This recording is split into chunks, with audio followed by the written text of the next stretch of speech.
Scheduled. I guess we're on. We're on. Hey, go Diamondbacks, right? Man, what a game last night. That was crazy. Jasmine, did you watch that? Yes, it was amazing. Did you see the? Yeah, that was crazy. I couldn't believe that they came back the way. I got to say, I followed them much of the year, but then I lost a little interest, and I have to go on with the bandwagon. Kind of a fair weather fan, but they've got me. They've hooked me now. So Same. they're looking good. Yeah, looking good. But we're going to be talking about some of the World Series scams. Of course, there's the great side with these guys winning, and then there's the other side with the scams about the tickets and all that's going to be going on. All the excitement, of course, brings out scammers trying to get your money. I'm Joe Ducey with Let Joe Know on ABC15, and this is Jasmine Hill with the Better Business Bureau. Hey, Jasmine, Hello. thanks for being part Hi. of this. Of course, my pleasure. What do you have coming up? We're talking about scams here. We want to know about what you guys have going on. If you see some scams in your life, if you've got issues that are going on, they're consumer related, we want to hear from you. This is a program called What's Bugging You, and really want to know. We get probably 1,000 complaints at least a month. So we hear the kinds of scams that are going on. The Better Business Bureau probably gets what, 10 times that. Yeah. The scams that you guys see are the concerns about businesses, not just scams. But we want to know what's affecting you and kind of tell you what we're seeing. So we're going to be looking today, get my workout, talking about a woman scammed out of $200,000 on one of these bogus PC scams where they come up and say, hey, there's something wrong with your computer. You've probably heard about this before. We're going to be looking at a guy talked out of his home for I think, $50,000. Can you imagine in this market owning a house in Phoenix? I think it's a 3-bedroom home. And this guy takes it for $50,000. So there's some land scams going on. And we're going to be talking about solar and salespeople. And we've done this before on this program, but some of the promises that are being made and then what's actually being carried out. Jasmine, what do you have going on? So it looks like on our end, I'm going to go ahead and touch base on some employment scams that we're still seeing, as well as Yeah. some investment scams. And then lastly, touch on those online purchase scams. Online purchases. Okay, that's great. All right, well, let's start the World Series. This was our Attorney General, I think, is doing a really good job protecting consumers, and she came out with something involving World Series scams, and it makes a lot of sense. And we're probably going to be doing stories about this. We do it anytime there's any big event here in Phoenix.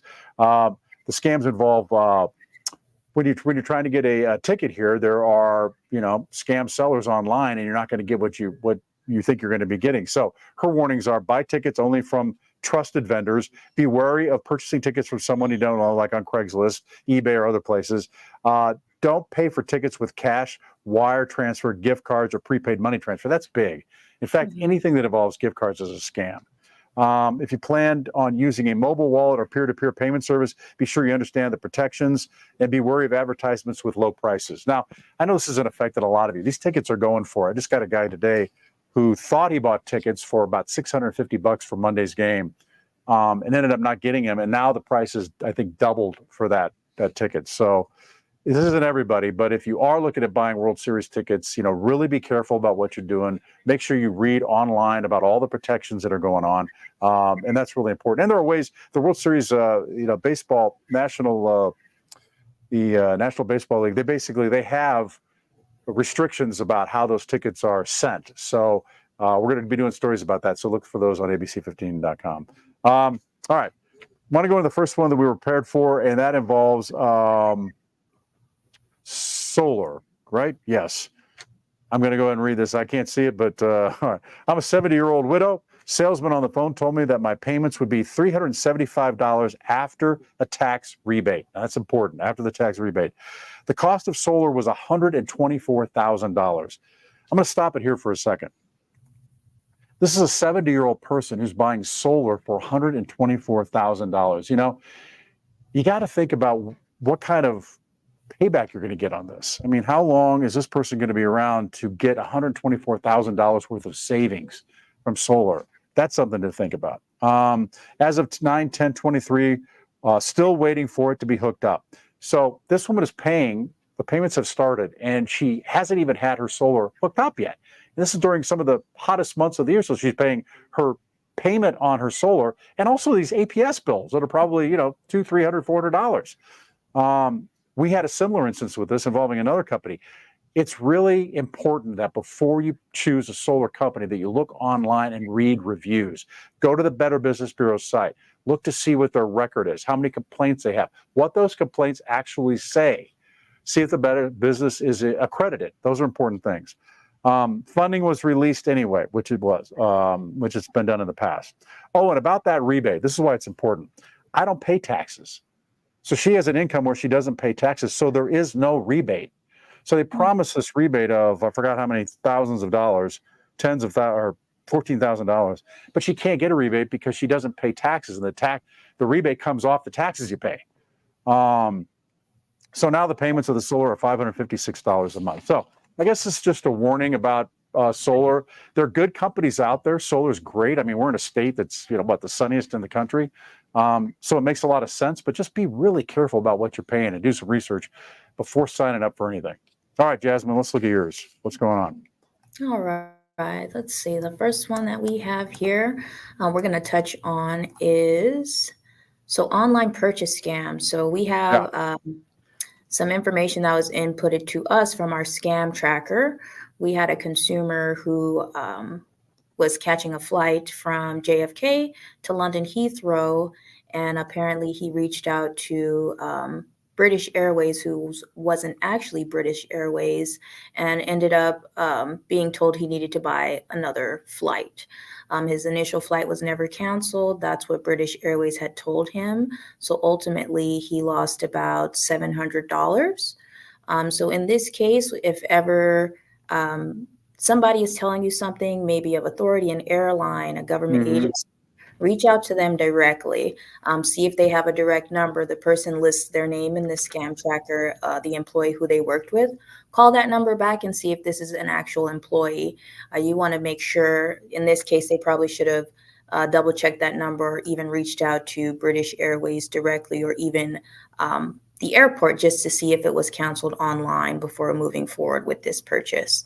But if a deal is too good to be true, it usually is 9 times out of 10, especially traveling now. We get our boarding passes and notifications via email. So if they hadn't got a notification that the flight was canceled that way, they probably shouldn't have started looking to book another flight. And always do it with a trustworthy source. Make sure you're on the page that you say you're on. The HTTPS. So that S is for secure. So if that's missing sometimes, you want to double check and make sure that you're on the right site. And if somebody's also reaching out to you unsolicited, that has no idea what's going on, you want to be wary of that as well. Yeah, with online purchases, not just with airlines, but coming up the holiday season, fake sites, that you might be buying from. Those are important things to look for, to do some reviews and put it in just a simple Google search with some of these things, putting in the site and see what comes up. They may say, oh, that's a big fake site. It's, I've had an experience with that or whatever. So it's really good to do those things. Good advice. Yeah. All right. Let's move on to number 2 for me. All right. This is involving, man, I hate to hear these stories. I almost want to do some stories about, instead of let Joe know, before you let Joe know. I mean, things you need to do before you let me know, because I hate to hear these things, and I wish that some of this would get across to people. And they may not do these things where they lose big money. Okay, Joe, my friend was scammed of $200,000. It all started $200,000. I mean, that's some people's life savings. It started when a pop-up came on her PC saying her bank account was hacked of $14,000 and she must call this number. I got to stop there for a second. More and more scammers are using these tactics to get you. They're saying something happened. Some money was taken out of your account. You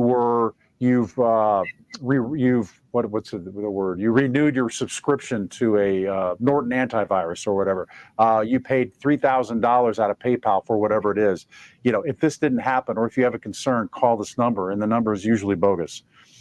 So she called the number. And what I would do in these cases, if you see this and you think, first of all, I'm going to think it's a scam, but if you're concerned about it, look up the number, see where the number goes. Don't call the number. I mean, if this has to do with wherever, if it's a bank, look up Bank of America's phone number and call them directly to check it out. If it's Amazon, look up Amazon's number, go to your account and see if there's any problem.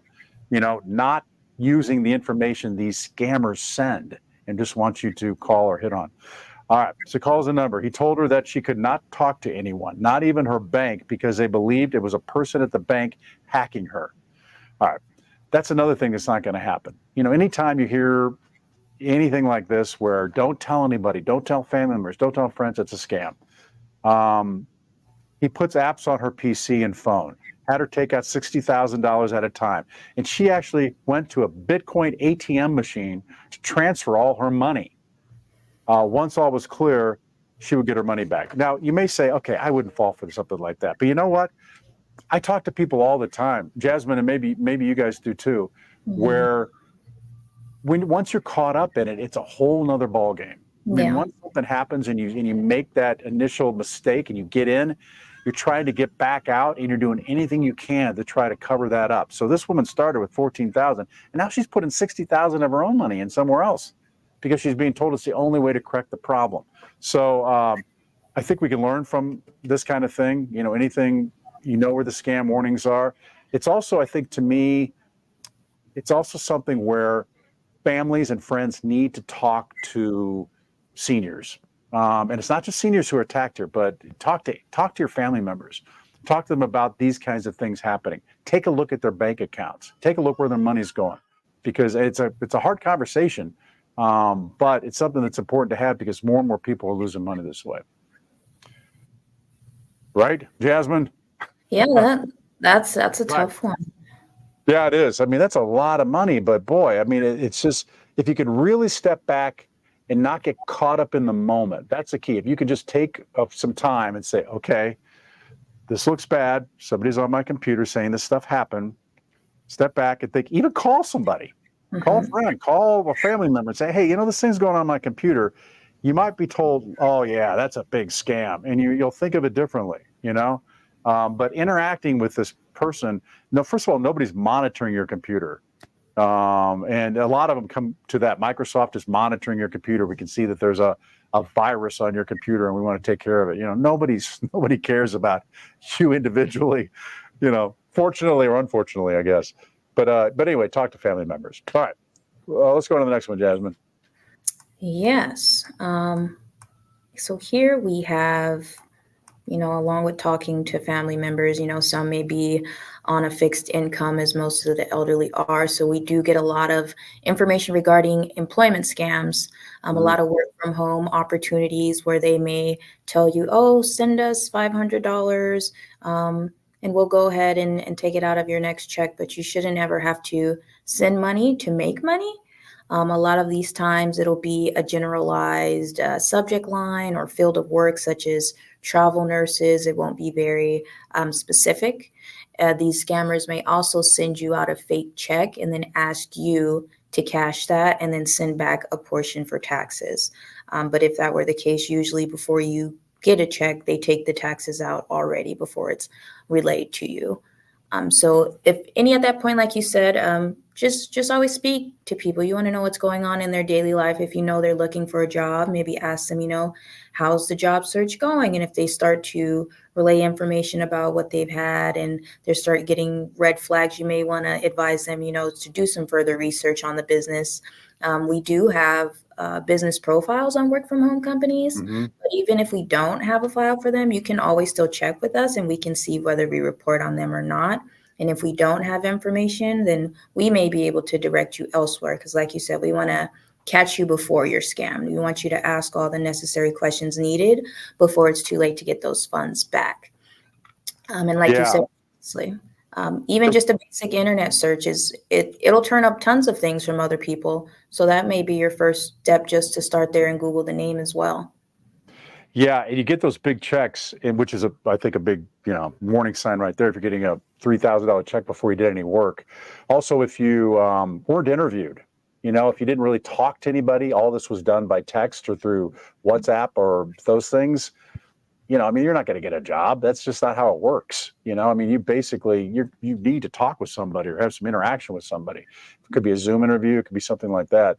And the other thing is about those checks. I've seen people get those checks in, they deposit the checks thinking they have the money. And of course, and like you said, many times you have to pay taxes, but other cases it's like, oh, send back $1,000 or $500 of that to the guy who's going to set up your at-home laptop and works position. That money has to go to them. So then you send it, and of course, it's all part of the scam. And by the time after you send it, your good money's gone, and you find out 3 days later that the check you deposited is bad. So I don't know why the banks don't work quicker. It's just the way it seems to happen. But yeah, so that's a really good one, Jasmine. All right, let's go on to another one. All right, this is the one about the home sales. We're seeing some more and more home scams going on here. In April, our elderly neighbor was picked up by two guys and taken into Phoenix to sell his house for less than $50,000. They must have seen online that he was behind on his property taxes. Now, there are auctions that go on involving delinquent property taxes, but I don't know if this was that or not. It doesn't seem to be. He's lived there since the 80s, and the property's worth hundreds of thousands of dollars. He was diagnosed with dementia and living out here on his own. Again, man, it's just a very sad situation. I think that I'm glad that he's got a friend here. I wish that they had talked before this happened. But boy, we're just seeing, seems like an unusual situation. It's really not. We're seeing more and more places, because the land values here are so high, running scams on vacant land, like pretending that they own it and then trying to sell it out from under the person before they know it. We're seeing scams involving escrow accounts where they're fake escrow accounts, and somehow the person knows exactly how to get in and get the link to the person. In those cases, the only warning typically is that you get the fake escrow link from a Gmail account or something that's not a business account. You're supposed to get that stuff from the real estate business or the bank, not from a Gmail or Yahoo account or something like that. So that's something to look for. But in this case, I really feel bad. I mean, the worst cases are when land is taken, your home's taken out from under you. So we're going to see what we can do here. I'm not sure what can be done, but and they may have a signed signature. I mean, they may have a signed contract. But I think if we could prove that this person wasn't in the capacity to be able to sign that contract, maybe we could try to get that money back. I think it's just a warning if you have land, especially vacant land, or if you have a home, to just be very concerned about people approaching you and trying to get money for that property. All right, Jasmine, what's next? Wonderful. To go along with that, my last thing I have is investment scams. So here we will see sometimes it works hand in hand with the work from home opportunities, or somebody may reach out to you and say, oh, if you invest this much, you're guaranteed this much back. If a business ever, I would say upfront, guarantees you a certain amount of something back, that's usually a red flag, especially if that guarantee is not being met. So you want to read those complaints, read those reviews, because consumers are going to tell you what actually took place with the business.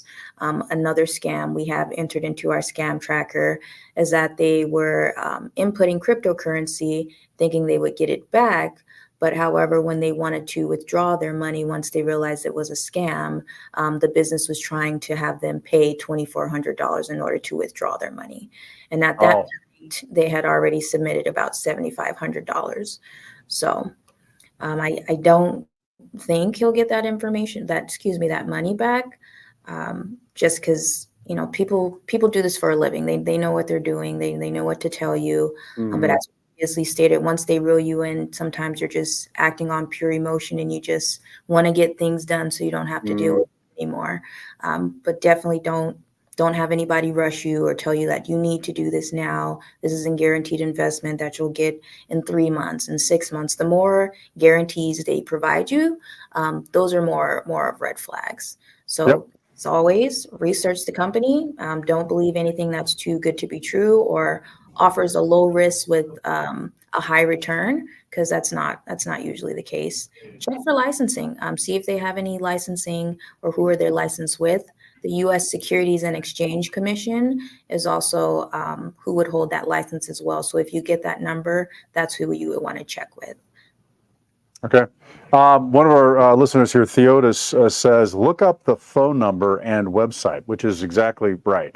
I mean, when in these cases, you want to find out more about the business, more about them than they know about you, Right. before you do business with them. And I think you're right. A lot of people get caught up in it and have a hard time getting out of it.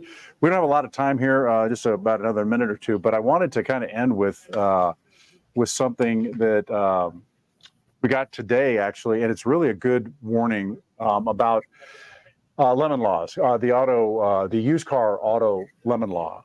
We had a person who wrote in and had a problem. Let's see here. Maybe my son purchased a 2011 Mini Cooper. After driving it for less than a week, had problems. Warning lights came on. Took the vehicle in on 21st, supposedly fixed. Wasn't. Took it in again. Wasn't fixed. Asked for the money back. I just wanted to go over what the lemon law, used car lemon law, says. I know we only have about a minute. Your car is covered by the Arizona used car lemon law if a major component of your car breaks before the earlier of 15 days or 500 miles. This is the used car lemon law. If it breaks, you'll start to pay up to $25 is all of the first two repairs. The recovery for the consumer is the purchase amount paid for the car. In this case, they said they weren't going to do that. They're going to fix it or do something else. They have to give you the money back if you could prove it's a major component, and they had 2 times to try to fix it. You may have to take them to court. That's the problem here. It's not just an automatic thing. They're not going to say, oh, that's the law. Okay. Unless they're a really good business. But in this case, it didn't seem to happen. Anyway, is that good? All right. We're there. Jasmine, I really appreciate it. A Better Business Bureau, great resource for people. Great to look up the complaints that you guys have on them and whether they're picking a good business. Thanks for being here. Thanks for the opportunity, Joe. Yeah, definitely. All right. We'll say goodbye and we'll see you next week.